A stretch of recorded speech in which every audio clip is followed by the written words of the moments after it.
Escuché al guardia de nombre David detenerse frente a Morris. Su linterna tembló y no iluminó la cama.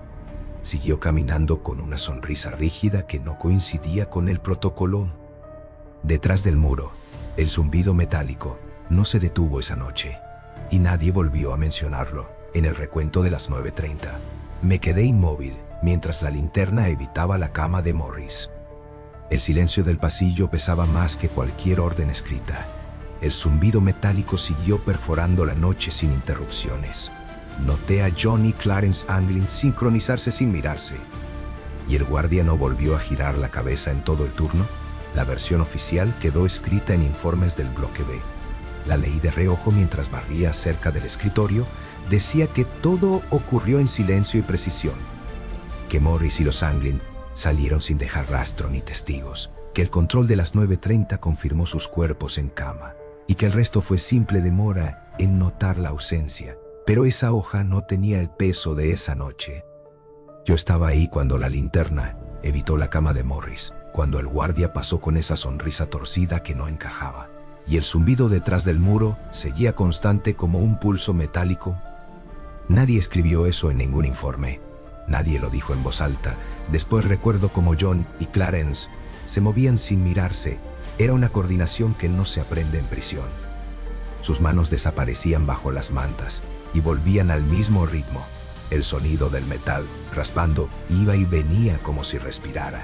Y el guardia no giró la cabeza ni una sola vez en todo el turno. Más tarde, escuché al otro guardia, el que siempre pedía cigarrillos, murmurar junto a la reja. Su voz baja se mezclaba con el zumbido como si no quisiera interrumpirlo. No usó su linterna al pasar por Morris. Solo siguió de largo, como si ya supiera lo que no debía ver. Eso tampoco aparece en los papeles en el recuento de las 9:30. El silencio fue más pesado que cualquier alarma. El guardia David marcó las camas sin detenerse. Su lápiz apenas tocaba la hoja, y yo vi cómo evitaba mirar 2 veces el mismo lugar, como si temiera que algo cambiara si insistía. Y nadie corrigió ese gesto días después. Cuando el agente del FBI hizo preguntas en voz baja, los registros ya estaban alineados con la versión oficial, pero las horas no encajaban. Había marcas repetidas, trazos idénticos donde debían variar, y nombres verificados sin pausa registrada. Ahí fue cuando entendí que algo se había torcido desde el principio. No era solo lo que faltaba en los informes, era lo que sobraba. Confirmaciones demasiado limpias, turnos sin errores, tiempos exactos en una noche que yo sentí interminable. Y en medio de todo, ese zumbido que nadie quiso escribir, como si borrarlo lo hiciera desaparecer. Cuando revisé de nuevo el recuento nocturno, noté la primera grieta clara, una firma adelantada unos minutos que no coincidía con el paso real del guardia, y otra repetida con la misma presión exacta, como calco sobre calco. Ahí supe que la historia pública no estaba sola, y que alguien había empezado a tapar. Antes de que amaneciera empecé por los archivos de inventario del taller. Hojas gastadas con bordes doblados, números escritos a mano con tinta irregular, herramientas listadas sin orden claro y con fechas que no coincidían entre sí. Como si alguien hubiera pasado después a corregir sin entender del todo qué estaba tocando. Pasé los dedos por cada línea mientras fingía contar escobas.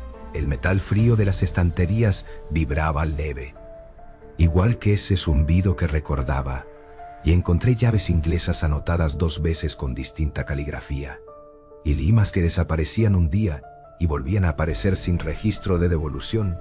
No era un error aislado, era un patrón que respiraba solo. Destornilladores marcados como rotos pero luego activos, hojas arrancadas justo donde deberían figurar préstamos, y firmas que no eran del mismo pulso, aunque llevaban el mismo nombre. Eso no lo hace alguien distraído. Recordé al guardia que siempre pedía cigarrillos, su forma de apoyar el lápiz sin mirar, la presión desigual en cada trazo, y al comparar con los registros, vi su mano en varias correcciones. No firmaba siempre, pero dejaba ese rastro leve, como si supiera que nadie iba a mirar tan de cerca. En otra hoja, encontré el nombre de Morris vinculado a herramientas que nunca debió tocar. Anotaciones hechas en horarios donde él estaba en celda según el bloque. y la tinta más fresca que el resto, como si se hubiera añadido después, encajando la historia en lugar de registrarla. Johnny y Clarence aparecían menos, casi borrados del papel, pero sus ausencias pesaban más que cualquier nombre escrito.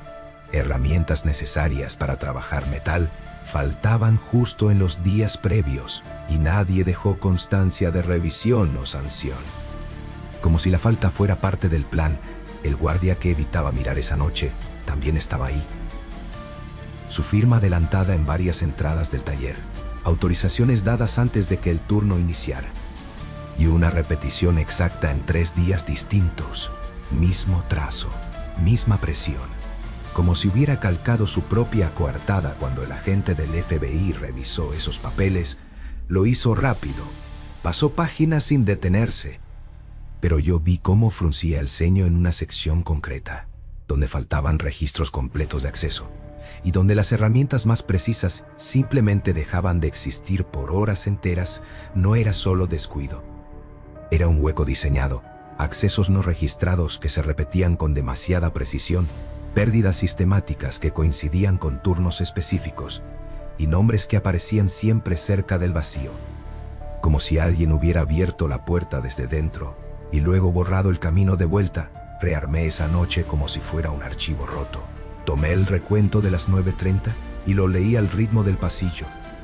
Marqué cada pausa que yo recordaba y cada paso que faltaba. El papel decía continuidad, limpia sin interrupciones, pero mis oídos aún guardaban cortes secos en el aire.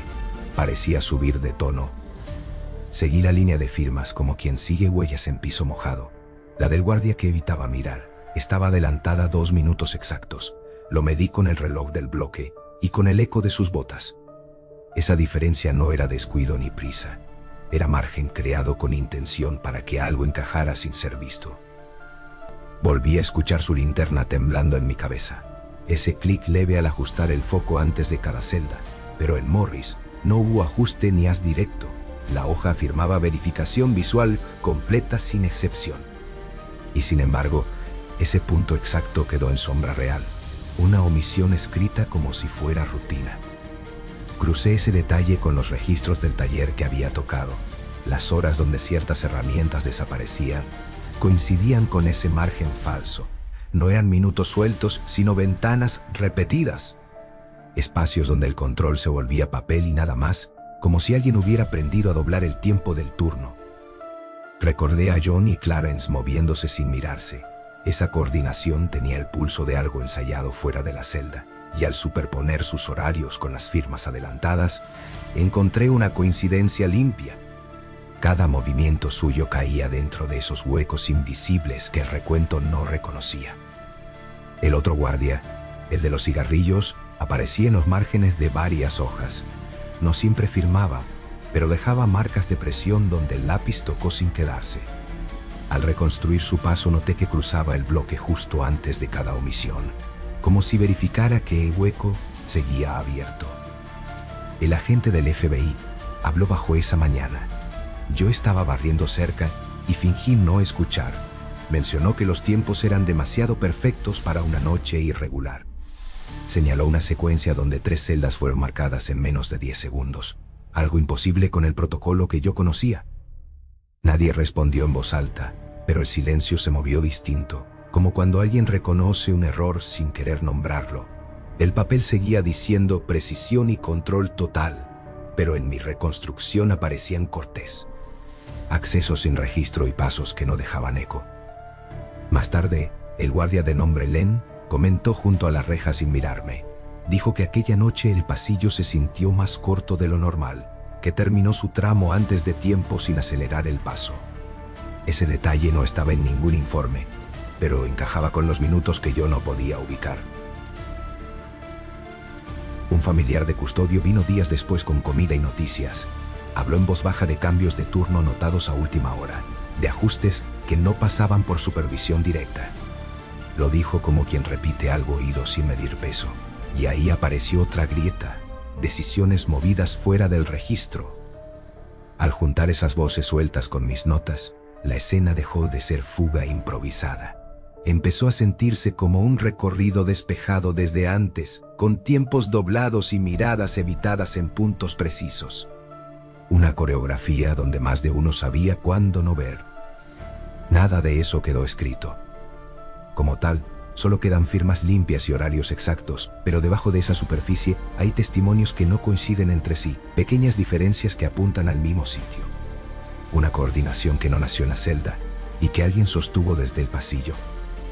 Empecé por los números que nadie mira de cerca, las hojas de pagos del personal y sus variaciones mínimas. Vi montos que subían sin razón clara en semanas sueltas.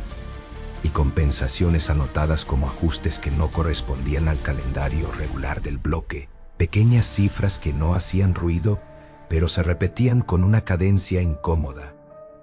El guardia que evitaba mirar esa noche aparecía con horas extra que no cuadraban con su turno real. Las fechas coincidían con esos huecos que yo ya había marcado en el recuento. Y había bonos registrados como incidencias menores en días donde, según el papel, no pasó nada fuera de lo normal.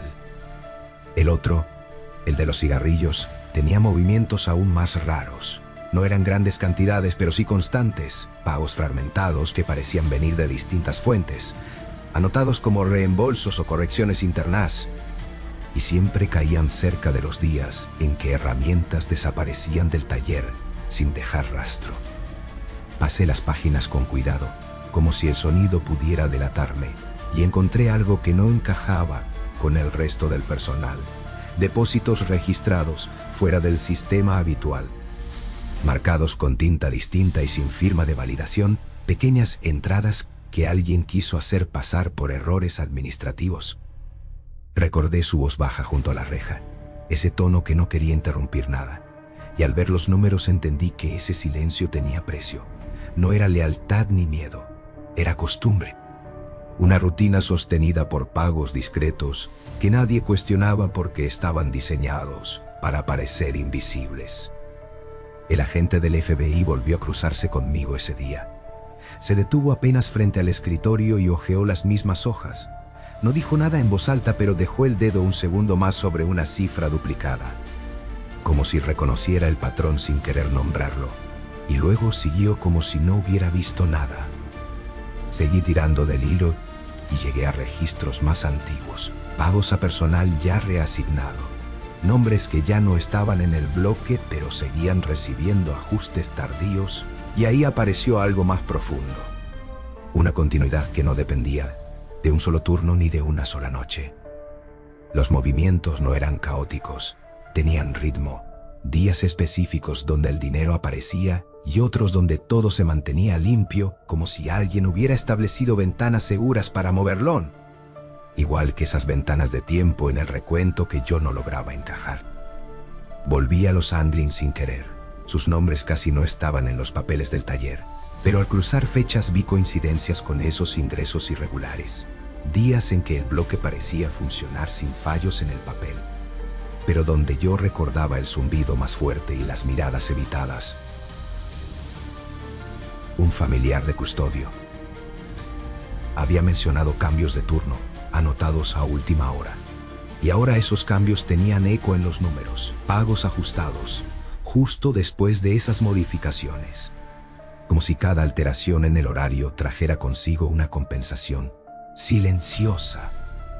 No era un pago directo ni evidente, era algo más cuidado, montos pequeños distribuidos entre varios, lo suficiente para no levantar sospechas, pero constantes como para sostener un acuerdo en el tiempo. Una estructura que no dependía de una sola persona, sino de varias manos que no se miraban entre sí. Pensé en la forma en que John y Clarence se movían, esa sincronía sin contacto, y la superpuse con estos registros, no como prueba, sino como sensación, como si su coordinación dentro de la celda tuviera un reflejo fuera, en estos números que también parecían moverse sin hablarse. El guardia que marcaba sin mirar tenía ingresos más limpios, casi perfectos, pero con picos exactos en las mismas fechas que los otros, como si su parte estuviera mejor cubierta, o como si alguien se hubiera asegurado de que su papel quedara más protegido que el resto. Había algo en común en todos esos movimientos. No importaba el nombre ni el turno, todos tocaban esos mismos días, esas mismas horas invisibles, como si el dinero siguiera el mismo recorrido que las herramientas, que las firmas adelantadas, que el zumbido detrás del muro. Me detuve en una secuencia concreta. 3 semanas antes de esa noche, los ingresos aumentaban en pequeñas cantidades, justo después de pérdidas en el inventario, y volvían a estabilizarse cuando todo parecía en orden. Un ciclo que se repetía con precisión incómoda. No era improvisación, no era oportunidad, era sistema, algo armado con tiempo, sostenido por costumbre, donde cada uno sabía cuándo no mirar y cuándo anotar lo justo, y donde el dinero funcionaba como señal más que como recompensa. Al final, los nombres de Morris y los hermanos apenas tocaban esos registros, pero sus fechas sí estaban ahí, alineadas con cada irregularidad, como si su movimiento dependiera de ese flujo silencioso que pasaba por las manos del personal. Cerré las hojas sin hacer ruido. El patrón ya estaba completo en mi cabeza, ingresos irregulares que seguían el mismo pulso que las omisiones, y detrás de todo, la sensación clara de que no fue una fuga aislada, sino una red que funcionaba desde dentro, con pagos, tiempos doblados y vínculos que nadie quiso escribir. Las comunicaciones del FBI llegaron antes del amanecer, las vi sobre el escritorio con sellos húmedos y bordes aún tensos, no eran informes comunes ni seguían el canal habitual. Venían acompañadas de memorandos de contención que nadie leyó en voz alta, pero todos entendieron sin preguntar. El agente pasó las hojas sin sentarse, su dedo marcaba líneas concretas como si ya las hubiera memorizado. Hablaban de control narrativo y de evitar filtraciones internas. Términos fríos que no coincidían con la noche que yo recordaba, ni con ese zumbido que seguía vivo en mi cabeza. Uno de los memorandos mencionaba ajustes en declaraciones, sugería unificar tiempos y eliminar discrepancias menores. Usaban esa palabra, menores, para referirse a huecos que yo había medido con el oído. Pausas donde el pasillo dejaba de respirar y algo más ocupaba ese espacio. Vi al guardia que evitaba mirar recibir una copia. No la leyó completa, solo dobló la esquina superior como señal de haberla visto. Ese gesto mínimo me dijo más que cualquier firma. Era la forma en que alguien acepta sin discutir algo que ya esperaba. El agente del FBI habló en voz baja con él. No pude oír todo, pero capté palabras sueltas como consistencia y cierre. No había preguntas en su tono, solo dirección. Como si la investigación no buscara abrir, sino alinear lo que ya estaba decidido desde antes. Más tarde, en los registros que volvieron a circular, noté cambios sutiles, tiempos corregidos por segundos exactos, nombres reorganizados para que coincidieran mejor entre sí, y notas marginales que desaparecieron sin dejar marca, como si nunca hubieran sido escritas. El guardia de los cigarrillos dejó de merodear por la reja esos días. Su silencio fue más evidente que su presencia anterior, y en los papeles su rastro se volvió limpio de repente. Sin presiones irregulares ni correcciones visibles, demasiado limpio para ser real. El recluso que compartía turno conmigo me susurró que habían retirado hojas completas del archivo. No las reemplazaron, solo ajustaron la numeración para que no faltaran. Esa clase de orden no la decide un turno. Viene de más arriba, donde nadie pisa el bloque. Volví a cruzarme con el agente, esta vez cerrando una carpeta con cuidado excesivo, como si el contenido pudiera moverse si no la sellaba bien. Sus ojos evitaron el pasillo y se quedaron en el papel. Ahí entendí que lo importante ya no estaba en las celdas. En una de las últimas hojas que pude ver, había secciones cubiertas con tinta oscura. No eran correcciones, eran bloqueos completos de información. Nombres y horas desaparecían bajo esa capa uniforme, dejando solo lo suficiente para sostener la versión oficial. Cuando intenté reconstruir esa parte, encontré saltos imposibles, secuencias que comenzaban sin origen y terminaban sin cierre, como si alguien hubiera cortado el hilo justo donde empezaba a tensarse, dejando lagunas que no podían llenarse con memoria. Y ahí fue donde todo terminó de encajar sin volverse claro, no por lo que estaba escrito, sino por lo que faltaba con precisión quirúrgica, informes con lagunas y censuras en puntos clave. Presión desde arriba marcando qué debía existir y qué no debía quedar. Las confesiones empezaron a llegar tarde, siempre en voz baja. El guardia Len habló sin mirarme mientras limpiaba. Dijo que esa noche escuchó un ritmo distinto en el pasillo. No pasos ni llaves. Algo más constante y demasiado preciso. Juró que pensó reportarlo, pero alguien ya estaba escribiendo. El familiar de custodio apareció. Corta que terminó sin gesto. Después de eso, sus registros quedaron intactos, sin una sola irregularidad que pudiera señalarse. Ahí fue cuando dejé de mirar cada elemento por separado, y empecé a ver cómo se sostenían entre todos. Los pagos marcaban tiempos, los tiempos abrían huecos, los huecos permitían movimientos que no se registraban. Y los registros luego cerraban la historia desde arriba. No era una cadena visible, era algo más distribuido. Cada uno hacía una parte sin ver el total completo, pero el resultado final encajaba demasiado bien, como si la fuga fuera solo la superficie de algo mayor. Algo que no dependía de una sola decisión. Las confesiones tardías no aclaraban, desplazaban, movían el foco sin romper la estructura. Cada testimonio añadía una capa pero no el centro, y ese centro seguía protegido por lo no dicho, por lo que todos rozaban sin nombrarlo. Cuando volví a leer todo junto, no busqué culpables, busqué patrones que sobrevivieran a las versiones. Y ahí estaban, firmes bajo cada corrección. Una coordinación sin contacto directo. Una red que funcionaba incluso cuando nadie hablaba. No puedo cerrarlo porque nunca se cerró realmente.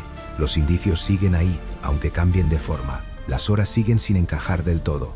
Y el zumbido, ese maldito zumbido, sigue siendo lo único que nadie quiso escribir. Si alguien decide mirarlo ahora, tendrá que elegir, creer en la versión limpia que todo lo ordena, o seguir esas grietas que no terminan de cerrarse. Yo solo estuve ahí cuando la luz no tocó la cama, y desde entonces nada volvió a verse completo. Esa noche, el zumbido no paró cuando cerraron todo. Siguió detrás del muro como si alguien aún trabajara ahí. El guardia cómplice pasivo firmó el cierre sin mirar la última celda, y en el papel Morris nunca se movió. Pero yo escuché el metal una vez más después del recuento, y nadie más reaccionó, como si ya supieran, como si siempre hubiera sido así. Eso nunca terminó. Días después, con comida fría, se apoyó en la reja como si el peso no fuera suyo. Comentó cambios de turno anotados sin firma visible. Dijo que no era la primera vez que veía esos ajustes, pero nunca coincidían con noches que luego se investigaban. Lo que contaban no era directo, eran piezas sueltas, frases cortadas que terminaban antes de tiempo, miradas que evitaban quedarse demasiado en un detalle, pero todas giraban alrededor del mismo punto exacto, esa franja de minutos donde el bloque dejaba de ser control. Volví a los papeles después de escuchar esas voces. No buscaba errores grandes, sino repeticiones pequeñas. Encontré firmas que parecían respirarse entre sí, trazos idénticos en días que no compartían turno, como si alguien hubiera enseñado a escribir la misma coartada. El guardia de nombre Ángel aparecía en bordes y correcciones. No siempre firmaba, pero su mano estaba ahí. La presión del lápiz variaba justo antes de cada omisión, como si dudara un segundo y luego siguiera igual. Ese gesto se repetía donde el registro dejaba huecos. El agente del FBI volvió a cruzarse conmigo sin aviso. Traía menos papeles, pero más silencio encima. Me preguntó la hora sin mirarme directamente. Cuando respondía notó algo que no pude ver árabe, y supe que ya no estaba verificando sino ajustando. Esa noche reconstruí todo otra vez, desde el principio, no como fuga sino como secuencia sostenida. Los tiempos, los pagos y las miradas evitadas, todo caía en los mismos puntos sin tocarse, como engranajes que giran sin necesidad de verse. Recordé a Morris quieto bajo esa luz que no llegó. La linterna pasó sin detenerse donde debía, y nadie corrigió ese vacío en el momento. Eso no se improvisa ni se decide en segundos. Eso ya estaba permitido antes de que ocurriera. John y Clarence seguían apareciendo en mi memoria, no como nombres sino como ritmo compartido. Sus movimientos coincidían con cada hueco medido, y afuera en los papeles, esos huecos tenían forma. Ventanas abiertas con precisión, que no era casual. El familiar volvió a hablar otro día sin querer hacerlo. Mencionó pagos que llegaban sin pasar por oficina, cantidades pequeñas repartidas entre varios nombres. Dijo que nadie preguntaba porque todo parecía normal. Pero normal no es lo mismo que correcto. El guardia Len cambió su versión una vez, añadió que escuchó dos voces donde debía haber una. Luego se corrigió como si alguien lo hubiera visto. Esa duda quedó flotando más que su relato, porque no encajaba con ningún informe oficial. En los registros nuevos todo estaba demasiado limpio. Los huecos habían sido rellenados con exactitud quirúrgica. Ya no había firmas adelantadas ni trazos repetidos, pero esa perfección borraba también lo humano. Y eso hacía más ruido que cualquier error. El agente habló con el guardia David otra vez. No levantaron la voz, ni intercambiaron papeles visibles, solo una conversación.